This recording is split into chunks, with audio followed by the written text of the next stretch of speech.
দ্বিতীয় বিশ্বযুদ্ধ চলাকালীন 1945 সালের 6 এবং 9 অগস্ট জাপানের হিরোশিমা এবং নাগাসাকি শহরে পরমাণু বোমা ফেলা হয়।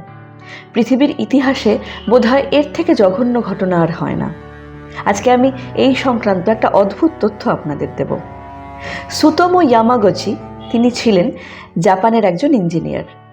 সুতোমু পৃথিবীর একমাত্র ব্যক্তি যিনি এই দুটি পারমাণবিক বিস্ফোরণের হাত থেকেই নিজেকে বাঁচাতে সক্ষম হয়েছিলেন। আদতে সুতোমু নাগাসাকির বাসিন্দা। 6 অগস্ট কাজের সূত্রে তিনি হিরোশিমাতে আসেন এবং সেদিন সেখানে বোমা পড়ে। কোনো মতে তিনি প্রাণে বেঁচে নিজের শহর নাগাসাকিতে ফিরে যান এবং নাগাসাকিতে ফিরে যাওয়ার 2 দিন পরে ওখানেও আবার পারমাণবিক বোমা ফেলা হয়, কিন্তু এবারেও সুতোমু ইয়ামাগুচি প্রাণে বেঁচে যান। এরপরে তিনি সুদীর্ঘ 93 বছর পর্যন্ত বেঁচে ছিলেন এবং 2010 সালে মারা যান।